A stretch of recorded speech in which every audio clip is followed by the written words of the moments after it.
TRW here with Royalists and Roundheads 2 by designer Rob Markham, generally from the early 90s. Yeah, this is 1992. 3W, obviously. The battle is Alford, a smallish battle. It is 1400 hours turn. So that means we're about halfway through the battle. Let's see, it is 1, 2, 3, 4. It's the 5th game turn, and there are 10 altogether.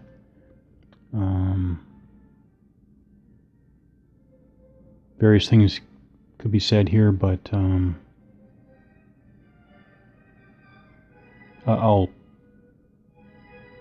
guess I'll put off commentary until another time. But obviously I'm continuing here, continuing without reservation. Okay. Yeah, so it's the Covenanter's turn. I'm going to try to remember to talk through mechanics as I go, here and there. Definitely don't need to do it all the time, every step of the way. Yeah, okay. So it's the Covenanter player turn. The standard rules have a player 1.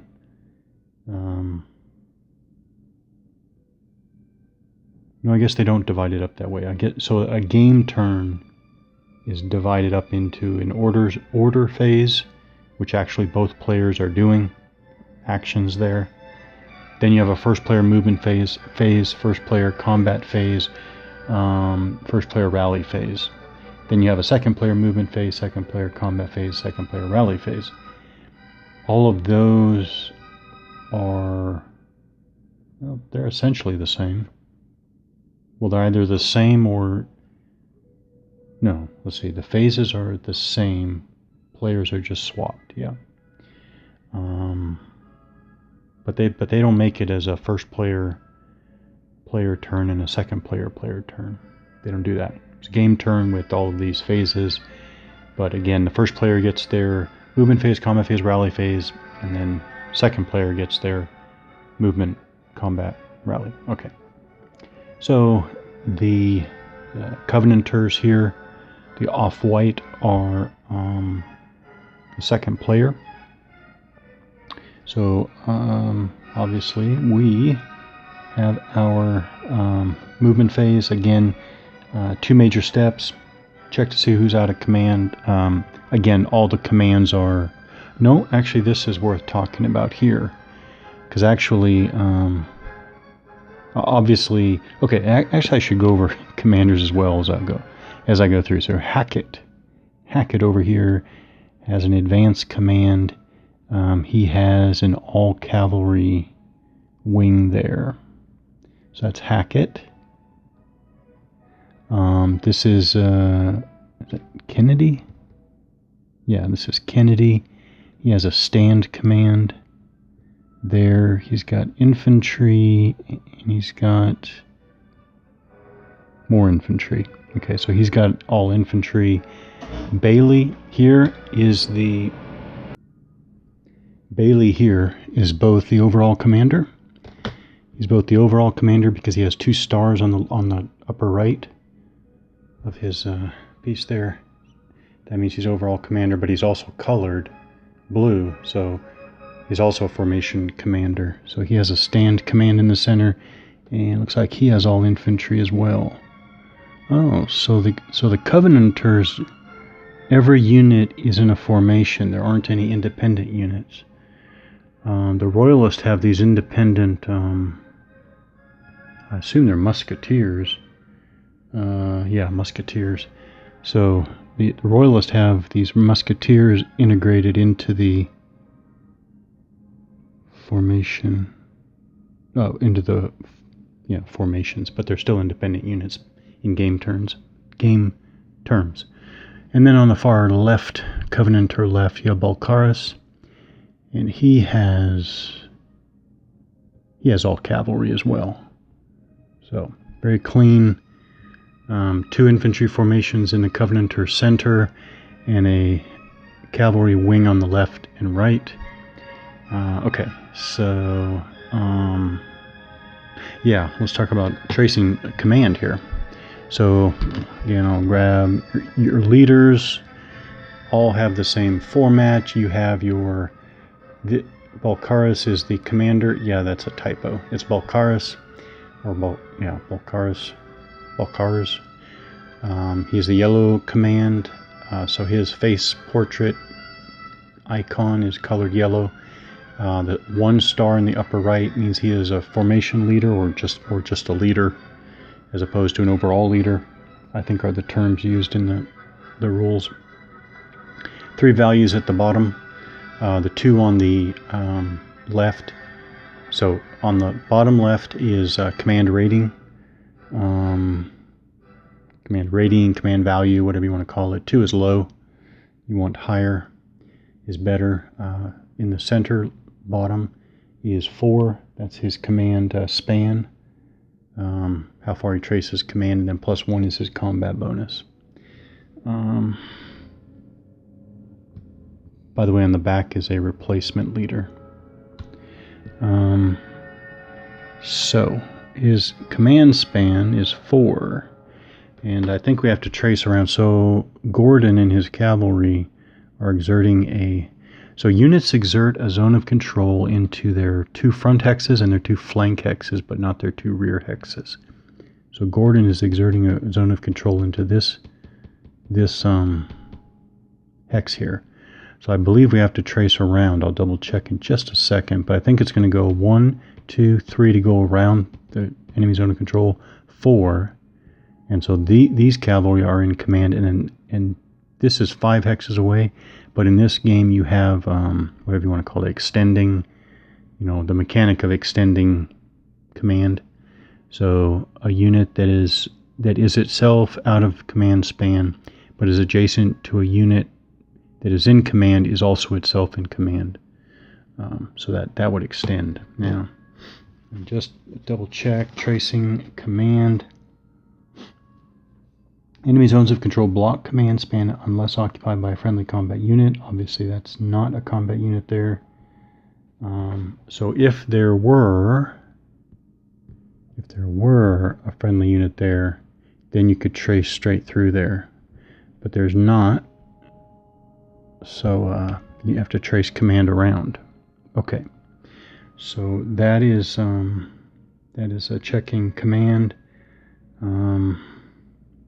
Then we'll move. Okay, and again, you always have to consider your orders. So again, there are 6 orders in the base design. I say base design because Winsby adds a 7th command, but leave that aside. There are 6 basic commands, or I should say fundamentally there are 6 commands. I think of them as being 3 kind of active commands and 3 passive commands.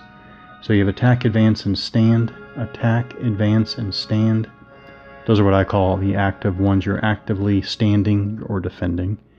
You're actively advancing or attacking. Then you have retreat, reserve, and muster, which are kind of the passive or reactive type commands.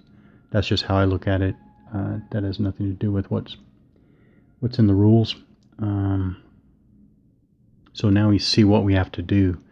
So this is probably this is really a very basic design, except there are just a couple of places where I think you pretty much have to slow down and pay close attention, because otherwise, frankly, the game is too simplistic. Okay, so let's take a look here. Hackett has an advance command.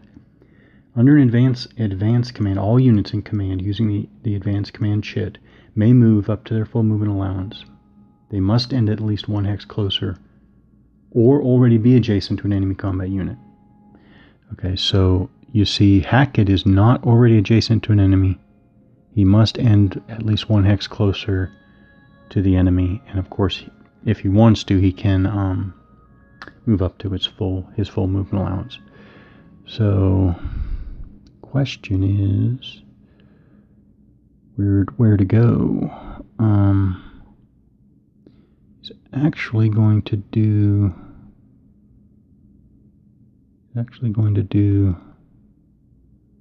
Well, when you move into a zone of control, you must end movement immediately. How do they phrase that?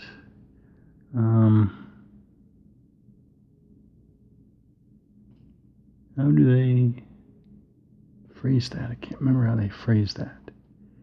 A unit must stop when it enters an enemy's arc. It may not move further in that movement phase, regardless of how many movement points it has remaining. I've always interpreted that, I guess, a hard way with respect to facing changes.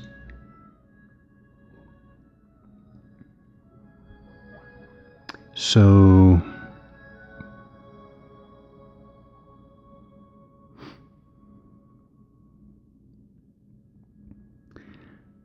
let's see if here's Hackett. He's got his cavalry. So they have 8 movement points. So they're going to turn. The first turn in the first hex is free. Is it the first turn? You know, I used to think it was just the first turn is free. But actually I think it's the first turn in the first hex is free. Which is slightly different thing.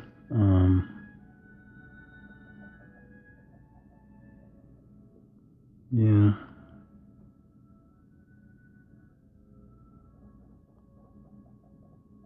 It was very misleading when I first read it, because it just says the first thing you run across is the first turn is free. But then later it's implied that they're talking about in the first hex. They're talking about facing changes before you move, basically, is the implication. So that's free. And then we go 1, turning this way is 1, and then so that's 2, and then 3. Now I did all of that. Now I can't even remember.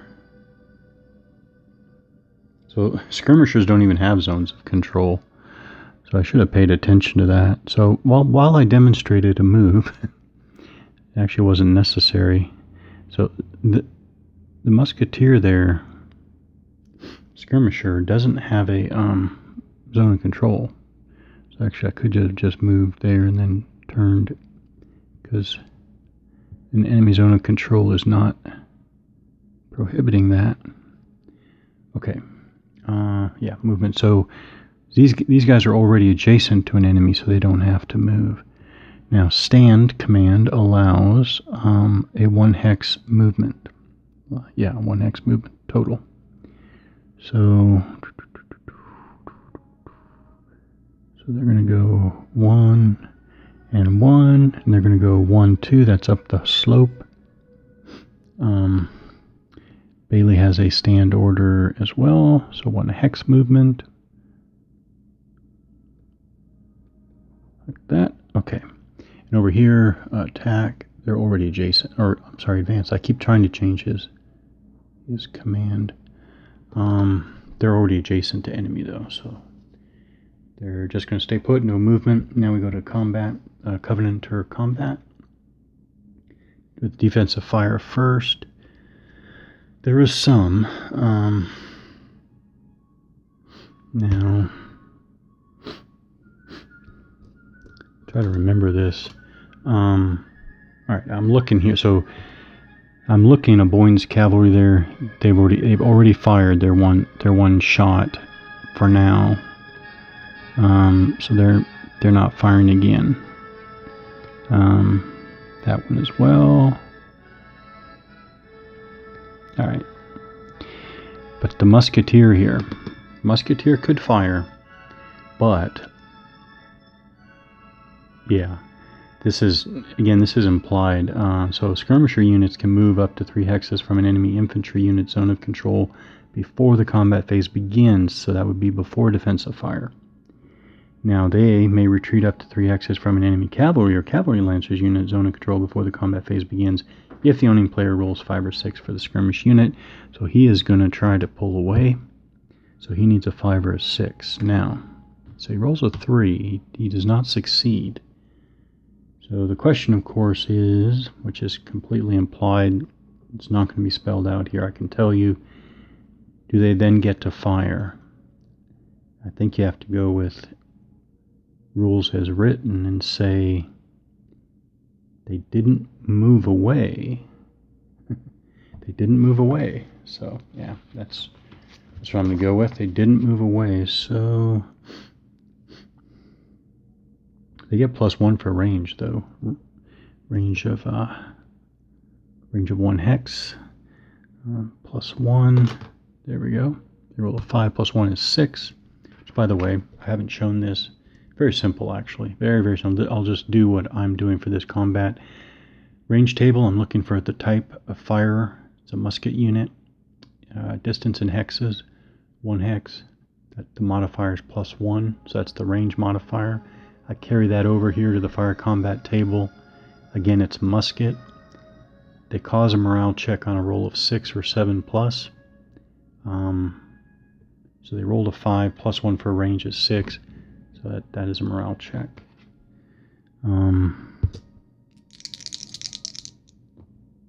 Ooh.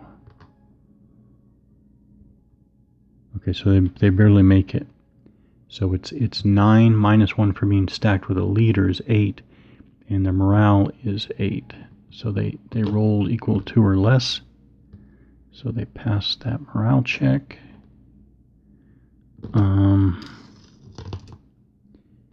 Now there was something. Yeah, I guess that's just it. All right, defensive fire over here. This musketeer is actually going to try to pull away. Needs a 5 or 6 again. Nope, he rolled a 6. So he can move up to 3 hexes away. He wants to cover the flank over here, I guess. So he's going to go just back 1 like that. Oh.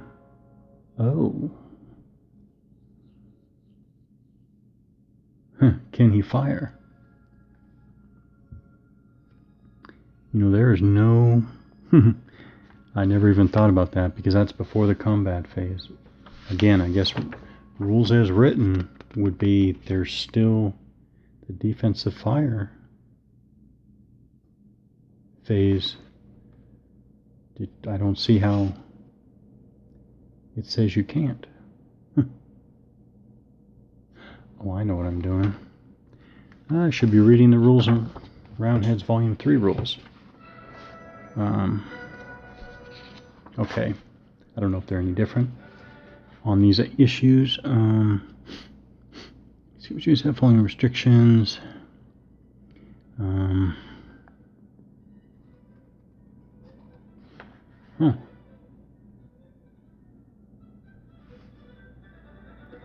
I don't see.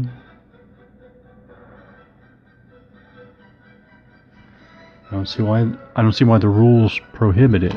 So now they're firing at a range of they'll fire at the center guy there. They need a 6 though. There is no range. Yeah, they rolled a 2. They missed. No range adjustment at 2 hexes. Okay. These guys I think already fired their weapons, their pistols. Yes, they did. But the 2 infantry units over there, they can fire. Units fire individually. It's the same exact process. It's infantry at range 1. They can fire, but no modifier. Infantry. Oh, so it's a morale check on 5 and a 1 step loss on 6. So again, they're firing at Valkaras. Stack their top unit. Rolls a 2 and misses. Again, I need a 5 or a 6, and they roll a 3. They miss. That's too bad. Okay, so I think that's all defensive fire. Now we go to offensive fire. So Hackett's cavalry have not yet fired their pistols, as I'm calling them, because they're not marked, because I haven't marked them yet. So they will fire. And this time they're going to remember that who they fire is who they melee. So they're both going to fire at a Boyne stack there. Cavalry adjacent is just nothing. 6 for a morale check. Oh, so close. Got a 5. And then the next guy there, Hackett B. Roll a 2. Okay. Now they're marked. Now they've fired.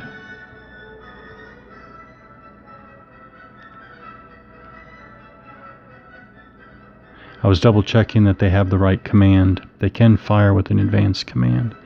I think it's advance and attack. Where is that?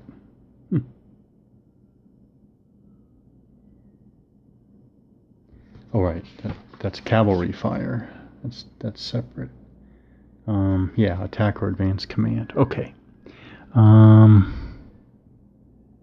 he hasn't fired. Leaders don't adjust fire combat, so that's just cavalry adjacent to that musketeer. Oh, roll 3, so no effect. Now they fired.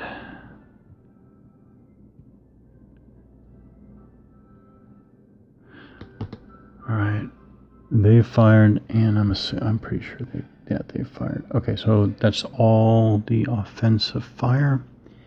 Now we go to melees. So we know that's a melee. That's a melee. That's a melee, and that's a melee.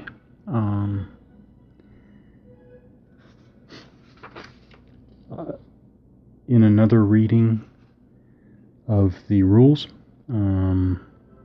melee procedure, attacker announces which combat units are attacking and what enemy combat units will be meleeed. The attacker chooses the order in which a series of melee attacks are resolved. Order in which a series of melee... That added sentence... I'm not going to say added sentence. That one sentence there implies, unlike I was thinking before, that maybe you do one... maybe you do one melee at a time. So I'll go that way. So here, first you have to roll for commitment, or well, I call it commitment, but you do a morale check. Hackett B, and then Hackett.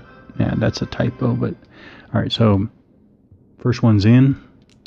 Next one, again, it's a normal morale check. 8, just barely. They're both in. Okay.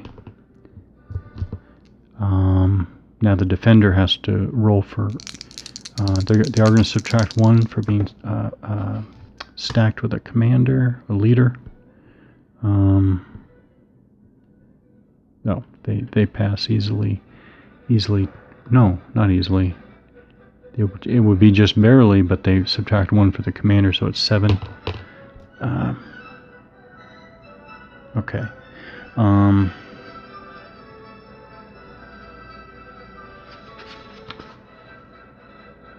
Now they're going to total, so obviously it's two strength points, 1 and 1. What else? Basic melee chart. So it's 2, so they're on the very first column. Then you look at your modifiers there. Do my roll first. Wait. Not 2 dice, it's 1 die. Okay. They roll a 5, that's good. A Boyne's return, is not a good 2. So, what do we have? The formation has an advance order. That does not help us. We need an attack order to have some modifiers there. That's actually it. They're attacking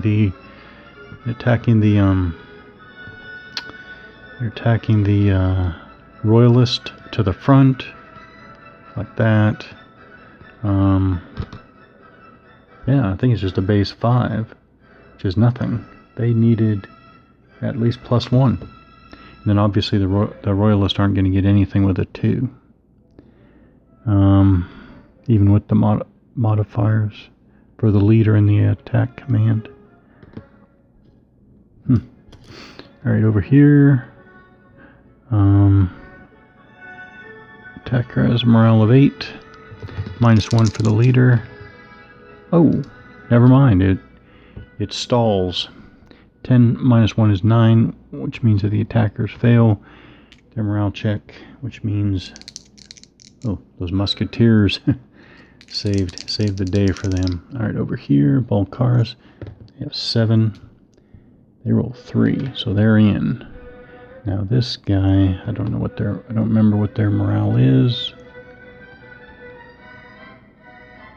They get a +1 for being stacked with Gordon, and they have an attack command. Oops.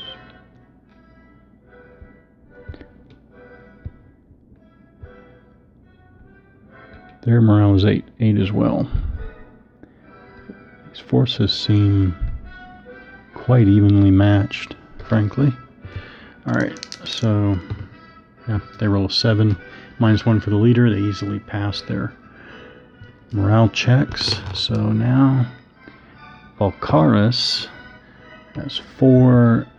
They have an advance order. That doesn't help them. They have a strength of 1, so we know they're not going to get anything. Coming back though, we've got strength of 1, but we have an attack. Let's see, cavalry with an attack command when attacking. They're not attacking, so that doesn't apply. But there is the +1 for Gordon. Here was a 4 + 1 is 5, and that's nothing. These forces are just not very strong. Now we still know that the whole formation has an attack command that applies over here. So Balkaris has a +1. His cavalry has a morale of 7 there. Still subtract 1 for the leader, so they roll a 6 -1 is 5. And then the infantry, I think it's 7 and 7, so they roll 3. Top one is good, is in. Bottom one is not in, 8. So it's only the top one that's meleeing back. So, again, they need to mass there. No, 3 is not going to be good enough. But the infantry coming back has a strength of 3. Yeah, but they're not attacking. Nope, they're not. So actually, the infantry just has nothing. 1, nothing. Nothing.